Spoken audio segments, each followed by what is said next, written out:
কিংবদন্তিদের বিদায় সবসময় সুখের হয় না, কখনো কখনো তা হয় তীব্র বেদনার, চরম নির্মমতার।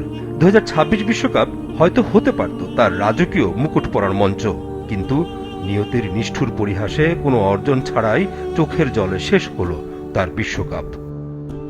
ক্যারিয়ারে নেইমার খেলেছেন 4টি বিশ্বকাপ, 2014, 2018, 2022 ও 2026। এ সময়ে ব্রাজিলের সেরা সুযোগ ছিল 2014-তে, তবে সেবার সেমিফাইনালে বাদ পড়ে ব্রাজিল। তাই তো পেলের রেকর্ড ভাঙা ব্রাজিলের সর্বোচ্চ গোলদাতার নামের পাশে আর লেখা হলো না বিশ্ব চ্যাম্পিয়ন শব্দটা। এবার ম্যাচের পর রেফারি যখন শেষ বাঁশি বাজালেন, তখন বাঁধ ভাঙল নেইমারের চোখের জলের। এই কান্না এক যুগেরও বেশি সময় ধরে বয়ে বেড়ানো কোটি মানুষের স্বপ্নভঙ্গের।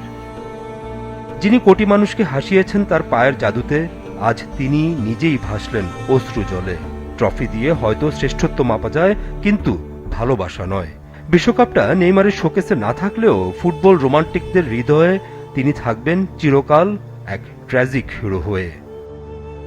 বিদায় জাদুকর, ট্রফিহীন এই চোখের জলই হয়তো তোমার কেরিয়ারের সবচেয়ে বড় মহাকাব্য।